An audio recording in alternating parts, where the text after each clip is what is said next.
अनिल, क्या आप जानते हैं कि एक राष्ट्र में उद्यमिता एक बड़ा प्रभाव कैसे पैदा कर सकती है? नहीं दिव्या मैडम, उद्यमिता कभी भी किसी राष्ट्र पर कोई प्रभाव कैसे डाल सकती है? चलिए, मैं बताती हूँ कैसे। सबसे पहले, उद्यमिता राष्ट्रीय और स्थानीय पैमाने दोनों पर सामान और सेवाएं बना सकती है। उद्यमिता हर जगह रोजगार पैदा करती है। इस कारण से उद्यमिता का योगदान केवल विशुद्ध मौद्रिक शब्दों में नहीं मापा जा सकता।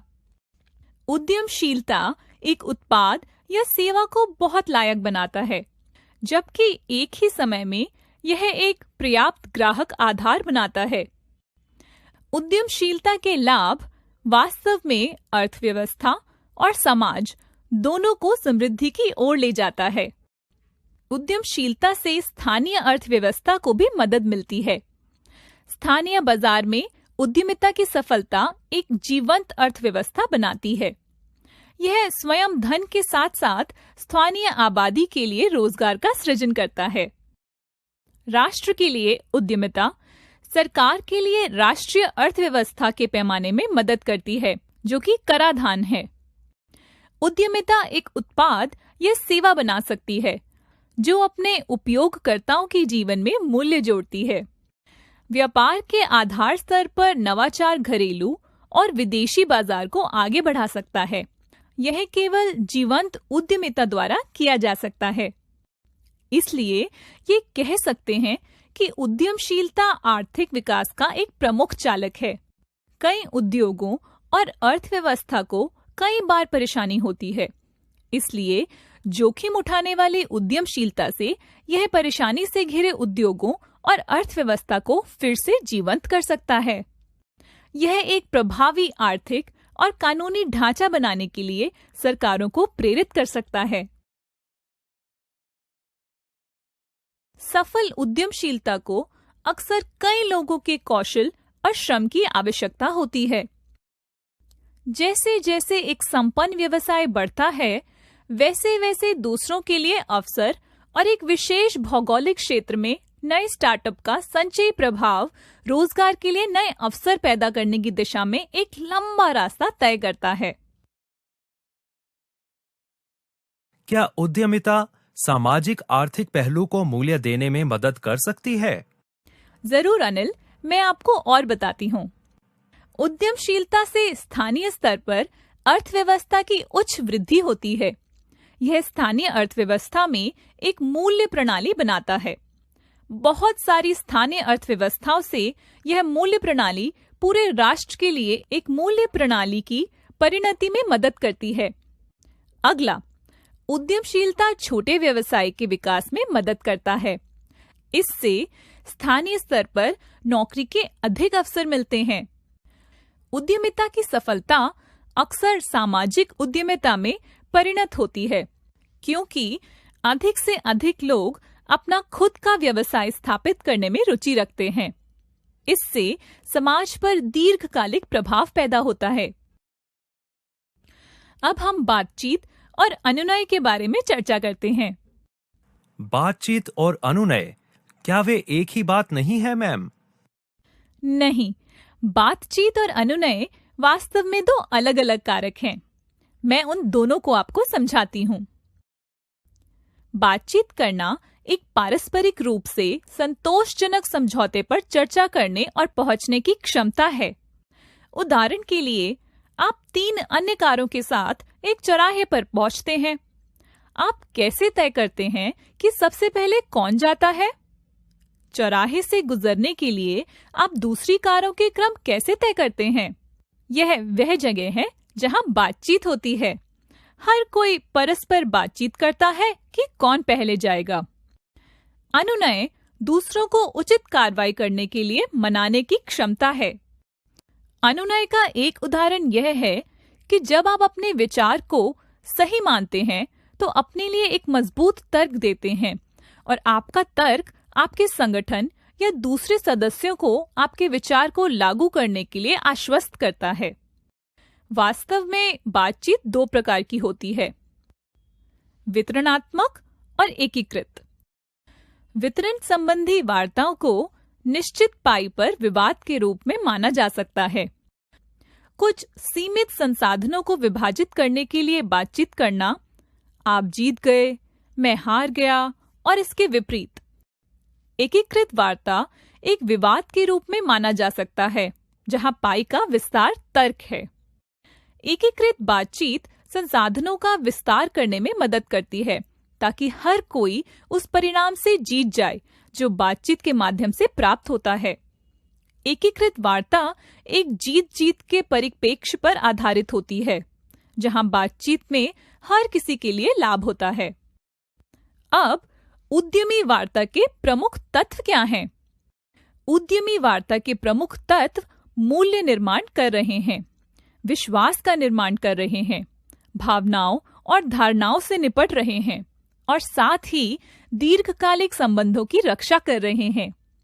आइए चर्चा करें कि इनमें से प्रत्येक कारक उद्यमिता में कैसे मदद करता है। सबसे पहले हितों और पदों के बीच अंतर करना। हमेशा बातचीत सिमुलेशन में भाग लें। यह आपकी ताकत और कमजोरियों का निदान करने में मदद करेगा।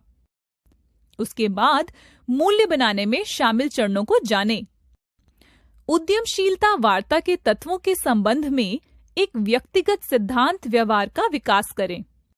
इससे पहले कि आप विश्वास उत्पन्न कर सकें, पहले बातचीत की दक्षता में सुधार करने के लिए व्यक्तिगत शक्तियों और कमजोरियों का निदान करें।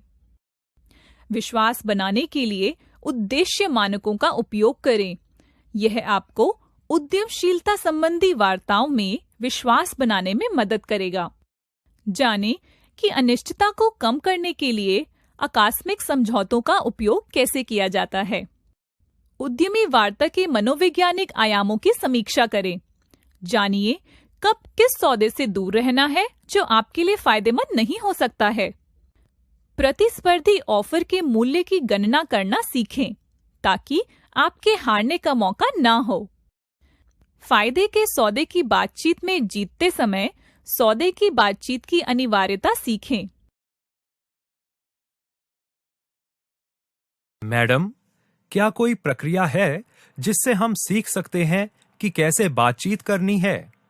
हाँ, एक प्रक्रिया है जिससे हम बातचीत की कला सीख सकते हैं। मैं आपको इस प्रक्रिया के बारे में अधिक बताती हूँ। बातचीत करने से पहले दूसरे पक्ष या अन्य पक्ष पर शोध करें और वे वास्तव में क्या चाहते हैं। उसी समय अपने BATNA को समझें, जिसका अर्थ है समझौता वार्ता के लिए सर्वश्रेष्ठ विकल्प। मतलब है यह अपने आप में एक वॉकअवे की स्थिति का, जिसके द्वारा आप बिना किसी नुकसान के बातचीत की मेज छोड़ सकते हैं। हमेशा बातचीत में सच्चे मुद्दों का आकलन करने की कोशिश करें, न कि सतही। पहले महत्वपूर्ण मुद्दों को निर्धारित करें। डेड एंड एक्सचेंजों के लिए पूर्व विचार करें और अंतिम लक्ष्य विवरण तैयार करें।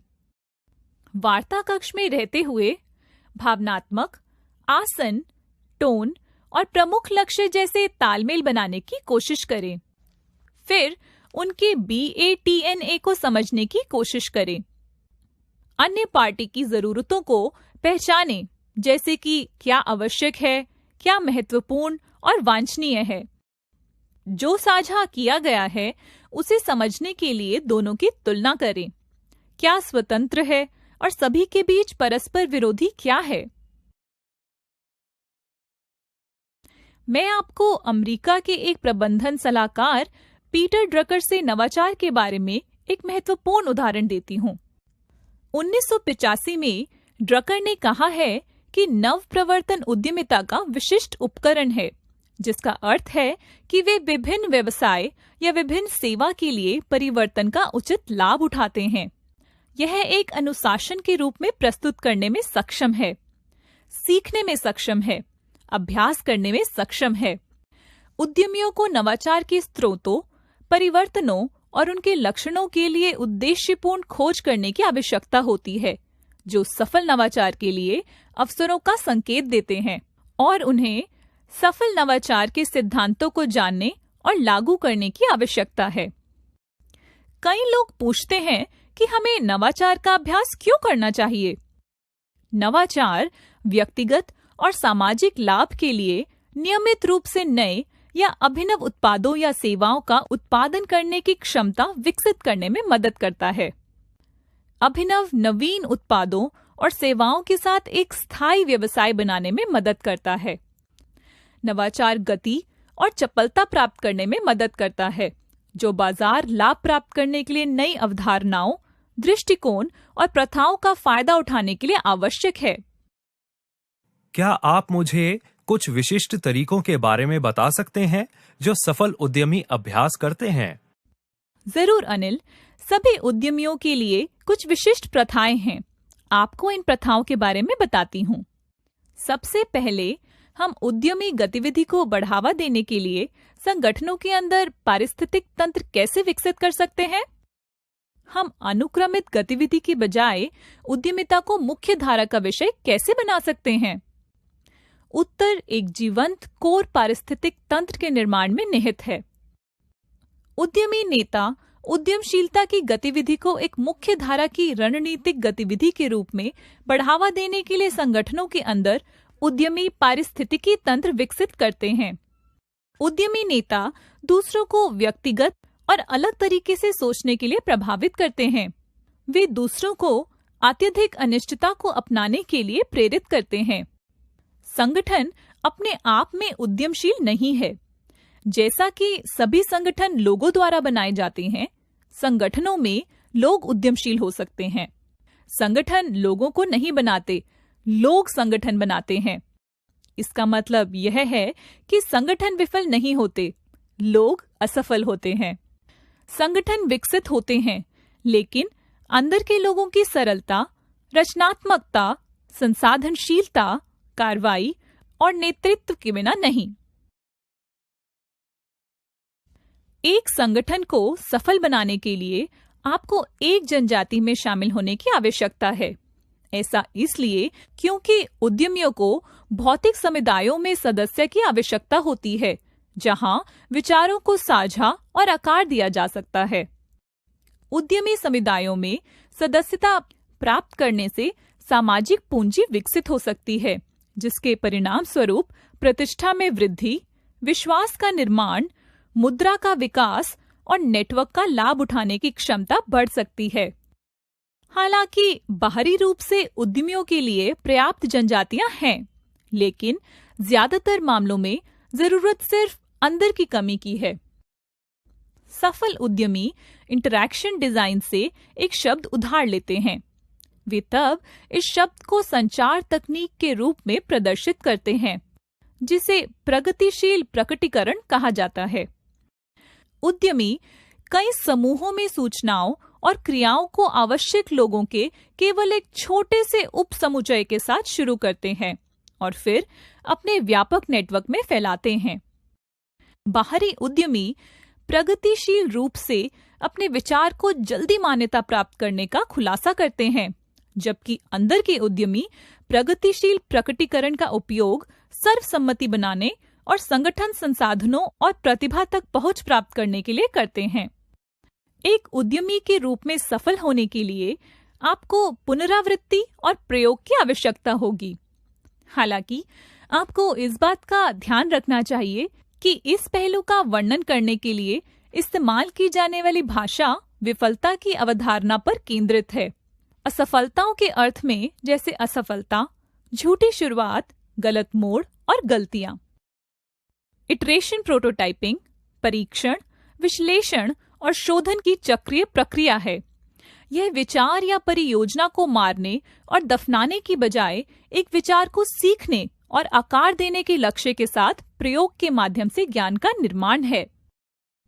विफलता के रूप में तैयार किए गए उद्यम डरावने हैं और अक्सर निष्क्रियता की ओर ले जाते हैं।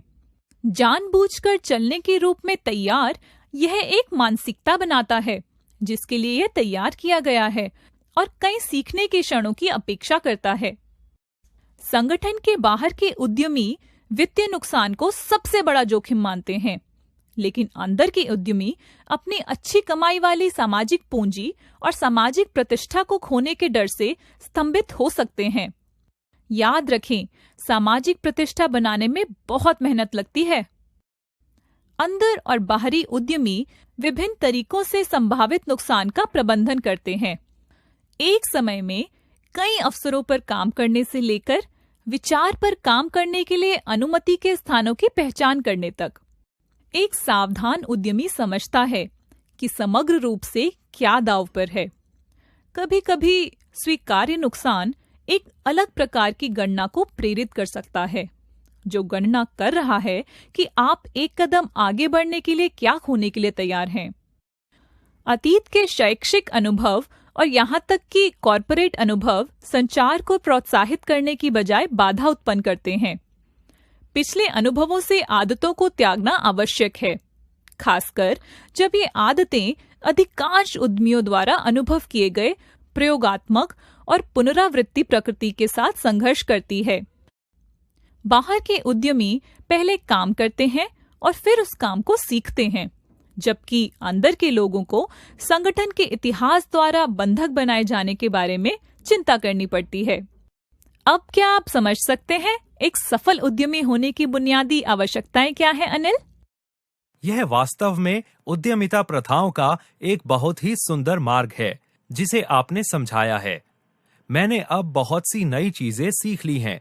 धन्यवाद। आपका स्वागत है, अनिल।